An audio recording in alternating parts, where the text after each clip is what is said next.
Well, good evening, folks. We had a great day in Mansfield today, and I wish all of you had been there. The singing was very good, inspirational. Um, I couldn't help but think when I first started preaching, we had a monthly singing in the county where I was preaching, and I was probably, 19 years old. And the elders said, we're going to go to Baghdad for singing. Well, the only Baghdad I knew was the one everybody else knew. And went into this little church building. They had just gotten electric lights not too many years earlier. It was dark in there, and it was cold. It was February, and the pot-bellied stove was just putting out all it could put out. And they got up there and they sang, and literally the building just shook. That was a fabulous experience for me. Dale got up there and found out that Brother Long, who was seated in front of him, celebrating his birthday today. But he's just a child. He's 92. So, and I understand there were some more during the morning when they had their homecoming who had a birthday too. Leroy's already mentioned this, and I'll tell you what I'm going to do if I don't forget tonight. Leroy's already told you about these, and I'm going to take a bundle tonight and drop it off at the Amish bishop's. He won't say he'll take it, but I put it on his table out front, and it disappears, and his wife reads it from cover to cover. So I'll do that. And then there's another church whose members tell me they'd like to have it, so I'm going to give them a bundle. And then there's another church in Mount Gilead that has expressed an interest in sending this out. And I'll send them a bundle too. So that's what I want to try to do with that, if I don't forget. Excuse me. I suppose that most of you have heard by now about the shooting in the congregation in Tennessee this morning. You haven't not heard about it. It's the Burnett Chapel congregation, which is located in the southeast corner of Nashville. When I was down there preaching, it was out in the country, but of course Nashville's moved out, and it's a congregation of probably 80 to 100.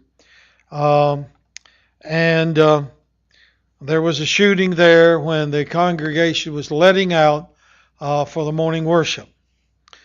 I talked to my brother-in-law before I came. The preacher there was a youth minister in a congregation where he was an elder. So he knows the preacher there, and he also knows a lot of the members there. I never had the opportunity to preach there. The shooter came into the parking lot and targeted a young woman and killed her in the parking lot. She's described as a young lady who came every time the doors was open. Her sister was there too, and the newspaper reported that the sister covered her body to protect it from gawkers in the parking lot. He then went inside the building and started shooting you know the word I'm trying to get out. And I don't know the number. My brother-in-law said he thought maybe there were 6 that were wounded severely. The newspaper said he pistol whipped someone before all of the shooting started. I don't, in this kind of situation, it's very fluid. Every kind of law enforcement agency in the southeast is there. You know how it works. All the roads leading to the crossroads are closed. The preacher was shot. His wife was shot. They were not killed. They were in the wounded category. Um, I I can't express to you probably how they're feeling right now. For this to happen in their congregation. Um, it's Burnett Chapel, and I'm sure it'll be on the national news. If it's not all, I'm sure it's there already. Um, the shooter is described as a black man with a Mexican name. No motives. He did not say a single word when he came in. And Howard sent this note that he was wearing a clown mask, but I've not heard that. Uh, uh, Pardon? Yeah. Well, anyway, um, we don't know any more than that. And the saving grace in this incident is when the shooter came into the building and did his shooting, and one of the ushers ran up to him and tackled him and saved a lot of probably more damage, and tackled the man. And as he was tackling the man, the shooter shot himself in the leg, and so he's still alive. So there's one dead, and somewhere in the neighborhood of 6 to 10 that are wounded and in the hospital tonight. So,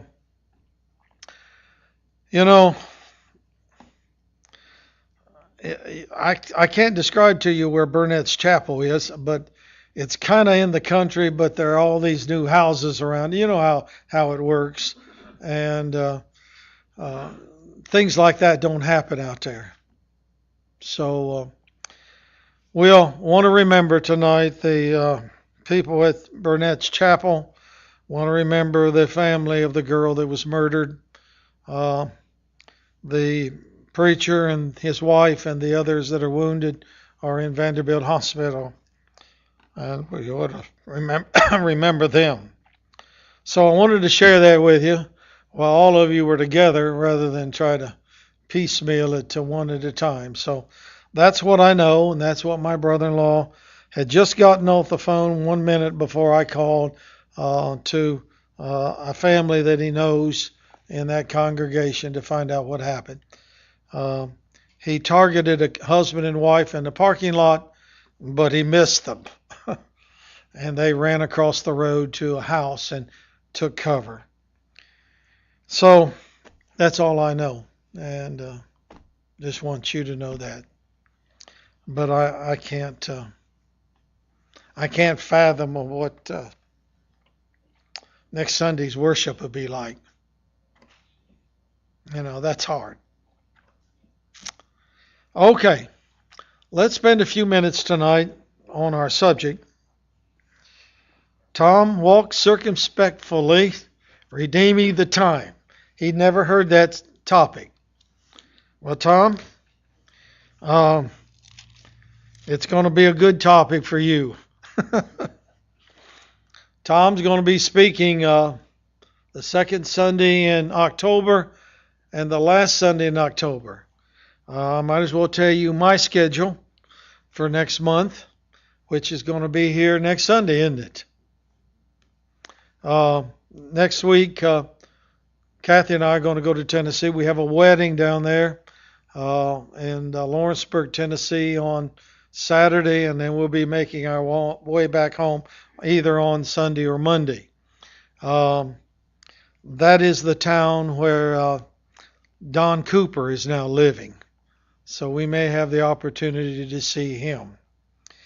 The last Sunday of the month, which is October the 29th, Kathy and I will be going down there again.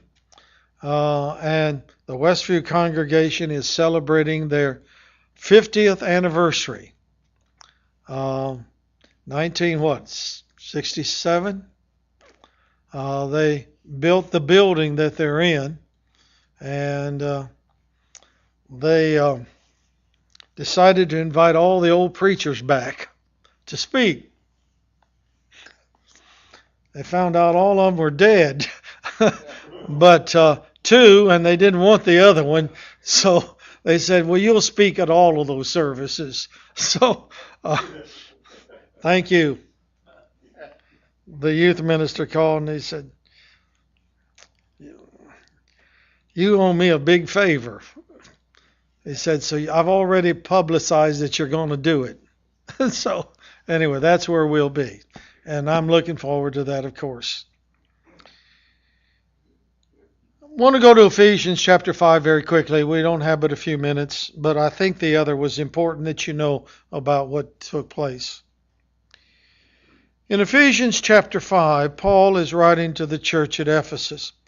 And the thing that you need to always remember is that Paul loves this church. You know, he had a special place in his heart for this church. Not only was he the one that preached there and established it, he had preached there for over 3 years. And he had also, if you read your scriptures in the book of Acts, he had taught in a school there, the school of Tyrannus.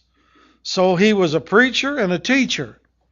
And it said that as a result of his preaching, the gospel was spread throughout the countryside around Ephesus, which is central Turkey, and had a special place for them. But Paul also understood from visits there later, and also from letters undoubtedly that he'd received from members of that church, that they are always having some trouble with false teachers. And then there was always the problem of immorality. You know, prostitution was an open thing. Prostitution was not illegal in Ephesus. Matter of fact, it was associated with the worship of idols. I mean, it was nothing to be hid. And that was always a temptation. And then there were other problems. And I want to read to you, and I apologize, I know you can read, but I want to share a few sentences with you. In the 5th chapter, opening verse, he says, be you therefore followers of God as dear children, and walk in love, as children also hath loved us. And walk in love as Christ also hath loved us, and hath given himself for us an offering and a sacrifice to God for a sweet-smelling savor. Now the rest of the chapter is, and you can glance down there, he tells them avoid fornication, avoid covetousness, avoid whoremongering, avoid idolatry, and the list goes on and on and on. Verse 7, do not be partakers with those folks that practice this. And then down to verse 15, which is our text. See then that you walk circumspectly, not as fools, but as wise. I never knew growing up what circumspectly meant. I heard preachers use the word, but I never knew what it meant, Tom. I just knew that it's supposed to be important. That's all I knew. Circumspectly means that you keep your eye on your surroundings. One of the things that I have tried to teach my daughters growing up is that when you're out in a parking lot in a store somewhere or a shopping center and you've got a package perhaps and you're headed out to your car and you might not remember where you parked, Kathy, and they're concentrated on one thing, right? Where's my vehicle? But always keep your eye on the area around you. I hate to do that. But you've got to keep your eye on what's going on around you, oftentimes to protect yourself physically. You know, it's like a soldier moving into an enemy country. He doesn't take his weapon and go like this. He looks here, he looks there, and hopefully there's somebody covering his back, right? Circumspectly is the idea of understanding the circumstances that surround you. Now, Paul's here, his here is saying, walk circumspectly. Now, tonight, if Tom was preaching, he could do this. He could go through the scriptures and look at how many times it says that Christians are walking. And I brought this along with me just to, Tom, this is your sermon. Walk in newness of life. Paul said that. Walk after the Spirit. Paul said that. Walk worthy of the vocation wherein you are called. Ephesians 1:4. Paul said that. Walk in the light as he is in the light. John said that in 1 John. Walk as Christ walked. 1 John chapter 2, verse 6. Think about all of that. Walk. Christians walk. Walk denotes you're doing something. You know, walking is an exercise that people are encouraging others to do today. One of the advantages the Amish have is they walk a lot of places. Now, they take advantage of somebody that wants to take them home so they don't have to. But walking is an exercise that's good for the mind and for the body. In terms of Christianity, walking denotes that you're doing something. And you may be doing something for the Lord, or you may be doing something for yourself. But always be aware of your circumstances. Because why? The devil is as a roaring lion. What's the rest of it, Nathan? Going about, right, going around seeking whom he may devour. You be alert. That's what Paul's saying. The world we live in today, and I'm not talking about being alert to somebody that wants to mug you. I would suggest you be alert to that. But being alert to the evil that would destroy us. Walk circumspectly. Now let's quickly go to the last part, which is the next verse. And that is redeeming the time, because the days are evil. I don't know what you think of when you come to the word redeemed. Anybody? Redeem, what do you think of? Pardon? Well, that's redeemer. That's part of the root word. To get. To get. If I give you a gift card, what are you going to do with it? You're going to redeem it. Okay? And redeemer is Christ, what? He took our place, and he's our redeemer. You see, the whole idea is redeemer or redeeming what here? What are we redeeming? We're redeeming time. Okay? In other words, have any of you ever wasted any time? Nobody? Shh. One person, two, admit it.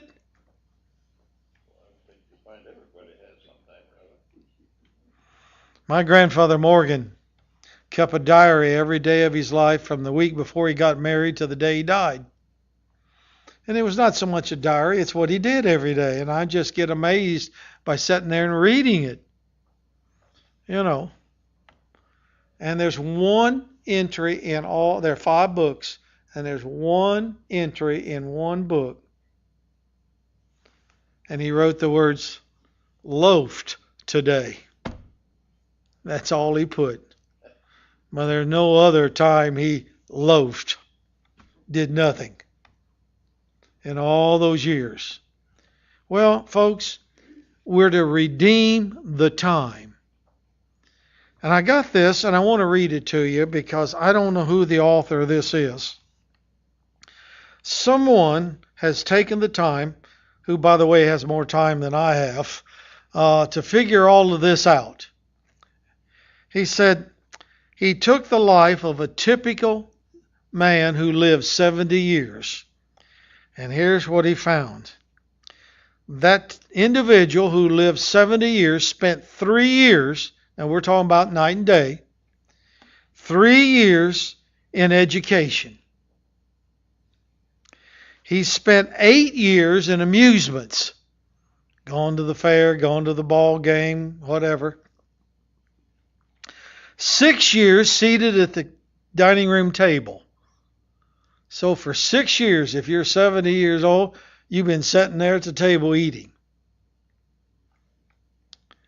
5 years in your car. Night and day, 24/7, 365 days, 5 years, drive, and drive. 4 years in conversation on the telephone. I think there's some folks that got that beat, but anyway. 14 years at work. 3 years at reading.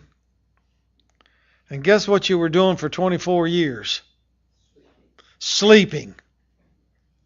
I hope you got your nap out.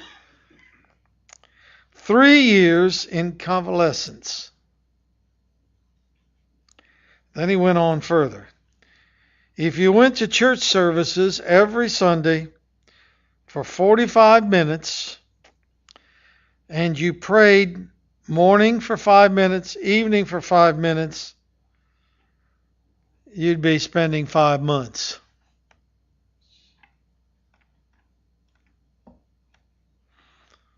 So that's kind of revealing, isn't it? Where does your time go? One of the things that we have to keep hammering at young people with is the brevity of life. You know, you don't have to hammer that in Dale's head. He already knows it. But young people don't understand. You know, I've often said, and I've told you this many times, I don't know why the Lord wasted youth on young people. They don't know what to do with it. They waste it away. And I heard, what was it, Jerry the other day say something about their school years, college years, the best years of their life. And a lot of it's wasted. Paul says to the Christians, you redeem the time. Now, notice here, because the days are evil, but look at the idea, redeem the time. And putting it in simple English, use your time wisely. Use your time wisely. And you know, there's so much time that we waste. And then we reach older age and we say, I wish I'd done this, or I had wished I had done that. And that's exactly what Paul's saying. And Paul's saying it in relationship to our service to the Lord Jesus Christ. The oldest individual ever baptized into Christ was Dale the other night, but the one that took the record before that was a 90-year-old man that I baptized into Christ. His son was an elder in the church, his wife was a Christian, but he'd never become a Christian. And after I baptized him, he lamented the fact, you know, I've wasted a lot of years, haven't I?